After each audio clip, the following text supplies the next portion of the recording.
IAS institute నిర్వహిస్తున్న all India scholarship exam pass అవ్వండి. 2 years ఫీజులో 50% మాత్రమే పే చేయండి. ఏపీ బడ్జెట్ సమావేశాలు ప్రారంభమయ్యాయి. శాసనసభలో ఆర్థిక మంత్రి పయ్యావుల కేశవ్ రాష్ట్ర బడ్జెట్ ను ప్రవేశపెట్టారు. 2024-25 ఆర్థిక సంవత్సరానికి గాను మన రాష్ట్ర వార్షిక బడ్జెట్ ను మీ అనుమతితో గౌరవ సభ ముందు ఉంచుతున్నాను అధ్యక్ష.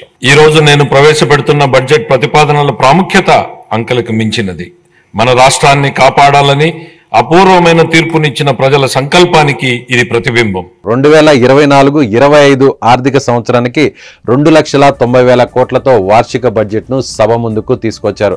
బడ్జెట్ రెవెన్యూ వ్యయం అంచనా 2.34 లక్షల కోట్లు, అలాగే మూలధన వ్యయం అంచనా 32,712 కోట్లుగా పేర్కొన్నారు. ఈ ఏడాది మార్చిలో ఎన్నికల నోటిఫికేషన్ కు ముందు 4 నెలలకు గాను ఓటాన్ అకౌంట్ ను గత ప్రభుత్వం ప్రవేశపెట్టింది. అనంతరం అధికారంలోకి వచ్చిన కూటమి ప్రభుత్వం మరో 4 నెలలకు ఓటాన్ అకౌంట్ ప్రవేశపెట్టింది. ఈ నెల 22 వరకు అసెంబ్లీ సమావేశాలు జరగనున్నాయి. బడ్జెట్ ఆమోదంతో పాటు కీలక బిల్లులను ప్రభుత్వం ప్రవేశపెట్టనుంది.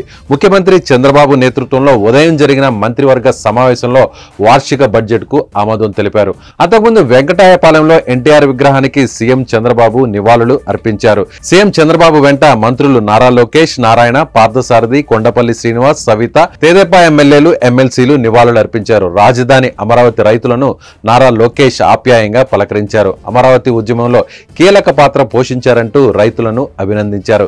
సూపర్ 6 హామీలు నెరవేర్చే దిశగా బడ్జెట్ ఉంటుందని తెలుగుదేశం నేతలు తెలిపారు.